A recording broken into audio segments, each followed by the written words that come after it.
안녕하세요. 호락호락한 신약 통독의 이준희 목사입니다. 오늘은 영상으로는 18번째, 일수로는 19일차가 되겠습니다. 한 주간이 끝나는 토요일 아침입니다. 벚꽃이 아마도 오늘 그리고 내일이 절정이지 않을까 싶은데요. 가능하시다면 오늘 말씀 읽으시고 또 벚꽃 구경도 다녀오시면 좋을 것 같습니다. 그러면 활짝 핀 꽃과 같은 마음으로 오늘 함께 말씀 읽으면 좋겠습니다. 오늘 우리가 함께 읽을 말씀의 분량은 사도행전 7장부터 12장까지입니다. 그럼 7장부터 함께 말씀 보도록 하겠습니다. 거짓 증언으로 인해서 공회에 서게 된 스데반이 처한 상황은 사실 상식적이지 않습니다. 그러나 이미 스데반을 가만히 두지 않으려는 준비가 되어 있습니다. 어떤 말을 한다 해도 쉽게 벗어날 수 없다는 겁니다. 자신의 결백을 주장해야 하는 상황으로 보이지만 스데반은 예수 그리스도의 증인으로서 그 자리에 서 있습니다. 베드로가 공회의 겁박에도 우리는 보고 들은 것을 말하지 아니할 수 없다라고 하였듯이 스데반도 그 상황에서 성령의 인도하심 가운데 담대히 복음을 전합니다. 스데반은 구약의 역사를 하나의 흐름으로 요약해서 구원론적인 설교를 합니다. 아브라함으로부터 시작하여 여러 선지자들을 통해 예언된 메시아가 예수 그리스도이심을 선포하였습니다. 그러나 그 메시아인 예수 그리스도를 이스라엘 사람들이 죽였다라고 역설합니다. 이것을 들은 공회원들은 마음에 찔림이 있었지만 회개하지 않고 스데반을 죽이려고 합니다. 공회원들은 격분한 폭도가 되어서 스데반을 성 밖으로 끌어내 돌로 쳐 죽입니다. 스데반은 죽어가는 그 마지막 순간까지도 믿음을 소유한 자의 기품을 잃지 않았습니다.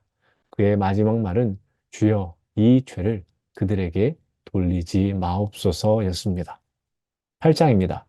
스데반의 삶이 허망하게 마무리된 듯 보이지만 그가 한 알의 미랄이 되어 땅에 떨어져 죽은 자리는 분명 열매가 맺어집니다. 바로 훗날 이방인의 사도가 되는 바울이 스데반의 죽음을 통해 맺어진 열매입니다. 스데반의 죽음 이후에 등장하는 이는 사울입니다. 후에 바울이 되는 사울은 스데반이 순교한 그 자리에 서 있었습니다. 사울은 그 자리에서 스데반이 죽어 마땅하다고 생각했던 인물입니다. 사울은 누구보다 하나님을 향한 열심을 가진 자였습니다. 그는 유대인이었지만 날 때부터 로마 시민권이 있었습니다. 다소라는 국제도시에서 태어나 국제적인 감각도 갖춘 사람이었습니다. 그리고 당대 최고의 지성이었던 가말리엘의 밑에서 공부한 엘리트였습니다. 그런데 문제는 그가 방향을 잘못 잡았다는 겁니다. 하나님의 뜻은 예수 그리스도를 통해 주어진 구원의 기쁜 소식이 온 땅에 널리 전해지는 것이었는데 사도 바울은 정반대로 열심을 낸 겁니다. 본격적으로 예루살렘 교회와 성도들을 향한 핍박이 시작되었습니다. 그리고 그 선봉에 바로 사도 바울, 이때는 사울이죠. 사울이 서 있습니다. 어쩔 수 없이 핍박으로 인해 흩어진 성도들은 두루 다니며 복음을 전했습니다. 그중 빌립은 사마리아에 가서 복음을 전했습니다. 그곳에 많은 사람들이 복음을 받아들이게 됩니다. 그리고 사마리아에 복음이 전해졌다, 복음을 받았다라는 소식이 예루살렘에 전해졌고 베드로와 요한이 사마리아에 와서 성도들에게 안수하였습니다. 그랬더니 그들에게도 성령이 임하였습니다. 빌립은 성령의 이끌림을 받아 사마리아를 떠나 예루살렘에서 가사로 내려가는 길을 가게 됩니다. 그때 에디오피아 내시가 예루살렘에 예배하러 왔다가 본국으로 돌아가고 있었는데 그때 그는 이사야 선지자의 글을 읽고 있었습니다. 빌립은 그에게 나아가 복음을 전했고 에디오피아 내시는 세례를 받게 됩니다. 스데반이나 빌립 이 둘은 다 집사였습니다. 초대교회에서 중요한 일을 감당하는 두 명이었습니다. 한 명은 복음을 전하다 첫 순교자가 되었습니다. 스데반입니다. 그리고 빌립은 사마리아와 여러 성을 다니며 복음을 전하고 세례를 베풀었습니다. 9장입니다. 사울이 교회를 핍박하는 일에 전면으로 나섭니다.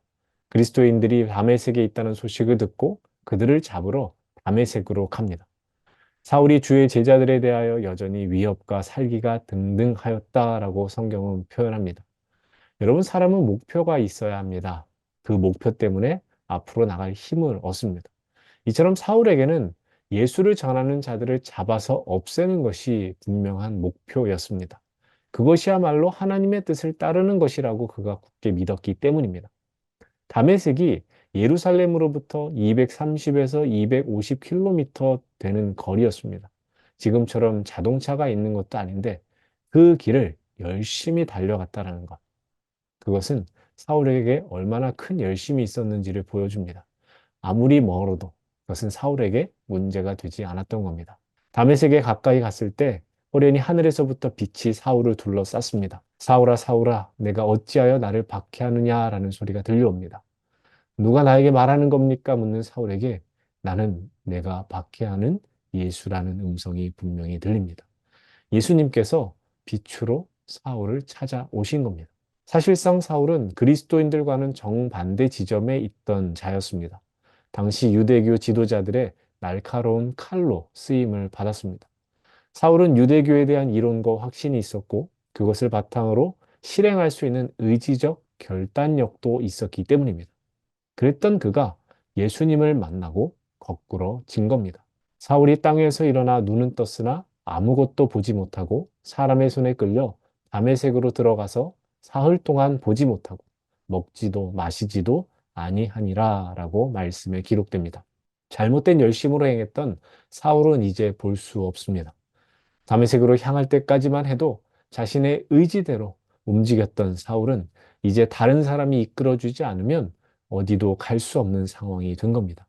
특별히 주목할 것은 그가 사흘 동안 먹고 마시지 못했다는 겁니다.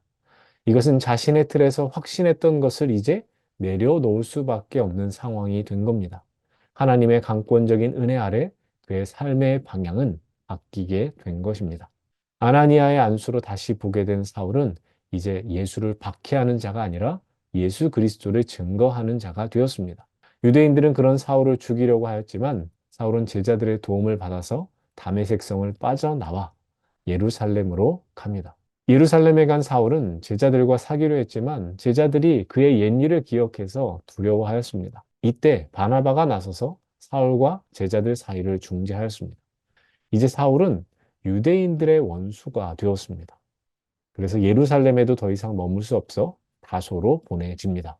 교회를 향한 핍박이 있었지만 온 유대와 갈릴리, 사마리아의 교회들이 평안히 서가고 성령이 함께하여 믿는 자의 수가 더 많아졌다고 합니다.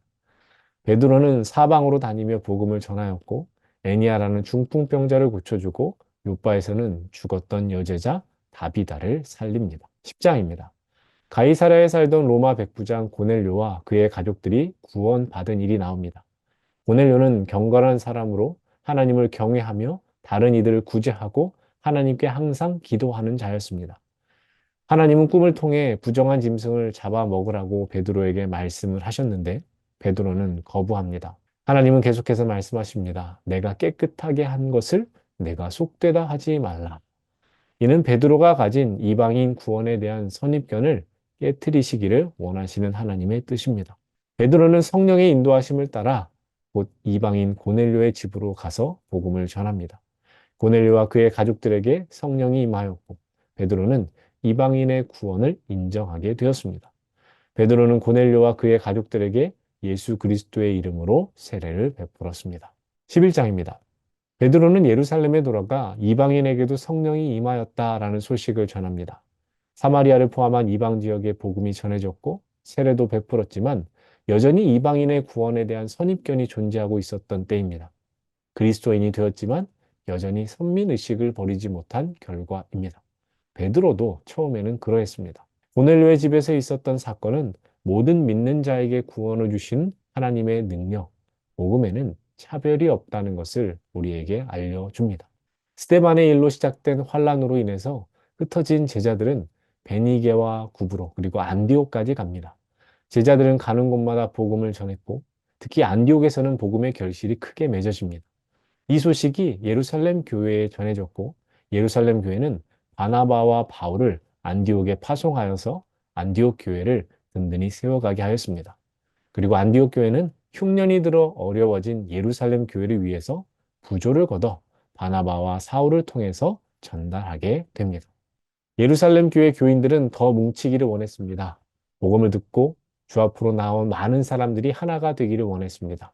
하지만 하나님께서는 그들이 예루살렘뿐 아니라 온 유대와 사마리아와 땅끝까지 이르러 예수님의 증인이 되기를 원하셨습니다. 스스로 퍼져나가지 않으니 하나님께서 친히 흩으신 겁니다. 원치 않게 흩어졌지만 그 흩어짐을 통해서 어떤 일이 벌어집니까? 유대인에게만 갇혀있던 복음이 이방인에게로도 전해 있었습니다. 이방인들도 주께로 돌아오는 역사가 나타났고 안디옥 교회가 시작되었습니다. 이 모든 것은 하나님의 흩으심에서 비롯되었다는 것을 우리는 잊어서는 안 되겠습니다. 12장입니다. 교회를 향한 핍박에 대한 내용이 나옵니다. 헤롯 왕은 교회를 핍박하는 방법으로 교회 지도자 요한의 형제 야고보를 처형합니다. 유대인들이 이 일을 굉장히 기뻐했습니다. 그래서 더 나아가 사도 베드로까지 처형하려고 했습니다. 그래서 옥에 가두었는데 옥에 갇힌 베드로가 천사의 도움으로 나오게 됩니다. 옥에서 나온 베드로는 마가의 어머니 집에 모여 간절히 기도하던 교인들에게로 갑니다. 이때 교인들이 과연 어떤 기도를 했을까라는 질문을 해봅니다.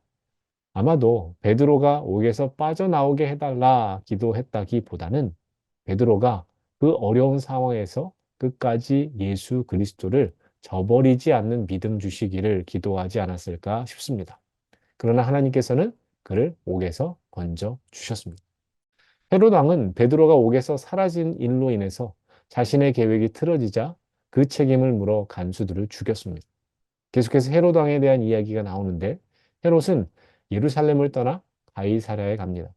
자신을 향해 아청을 하는 이들이 거기 있었는데 그 일로 인해 교만하여졌고 결국 주의 사자가 그를 치니 벌레에게 먹혀 죽게 됩니다.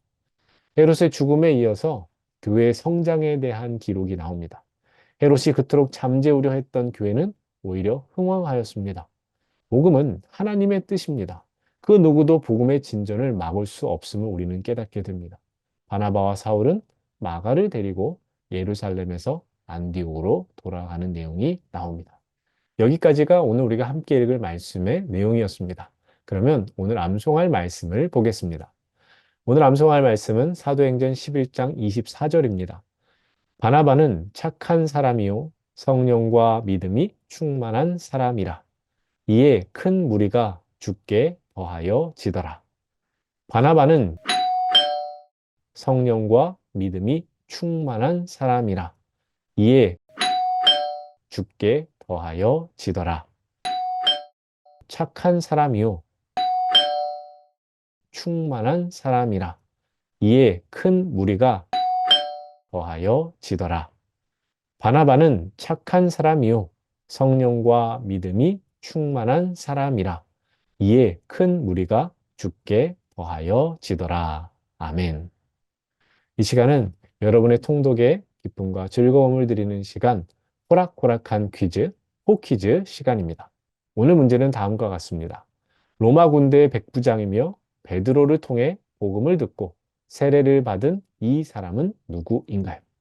1번 고드름, 2번 고넬료, 3번 고레밥, 4번 고길동, 5번 고추장. 오늘 제가 준비한 영상은 여기까지입니다. 영상을 잘 보시고 암송도 하시고 퀴즈도 푸신 다음에 저에게 문자로 출석 체크를 해주시면 감사하겠습니다. 그럼 저는 내일 아침 다시금 새로운 영상으로 찾아뵙도록 하겠습니다. 우리는 신약으로 호락호락 합니다. 감사합니다. 내가 능히